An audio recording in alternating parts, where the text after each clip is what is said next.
Bonjour. Parfois vous travaillez avec des Mac et vous vous posez la question de savoir comment réduire la taille des images quand je vous le demande de le faire pour votre site internet. Donc en fait je vais vous expliquer, c'est très simple. Donc vous ouvrez l'arborescence pour trouver vos images. C'est des images qui ont déjà été copiées, hein. N'oubliez pas que vos originales, vous devez les garder au bon format. Là, on a un certain nombre d'images qui sont là. On peut les voir très facilement en agrandissant la zone là. Donc là, on voit qu'il y en a une qui fait 1,2 mégas, donc qui est beaucoup trop lourde pour travailler sur Internet. Donc il suffit simplement de faire deux étapes. La première, c'est de double-cliquer dessus, et on a l'image qui s'affiche. Vous allez ça s'affiche dans l'aperçu, hein.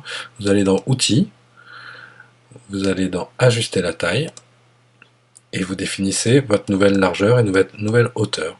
Alors souvent elles sont liées, d'accord, donc ça ne permet pas de les rogner, ça permet juste de les réduire pour l'instant. Donc voilà, donc là on a passé à, on va dire, 1600 sur 1067. On voit que sa taille est passée à 435K, elle était de 1,2 mégas au départ, donc ça commence à être un petit peu mieux. Il suffit après de cliquer sur OK, de refermer et d'enregistrer votre image. Une fois qu'elle est enregistrée, on voit qu'elle a changé de taille, 393K.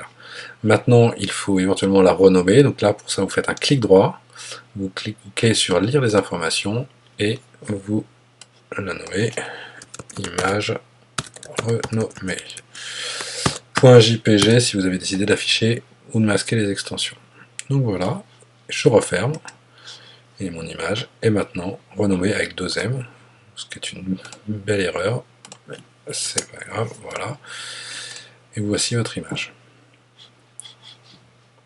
Vous venez donc de réduire la taille de vos images.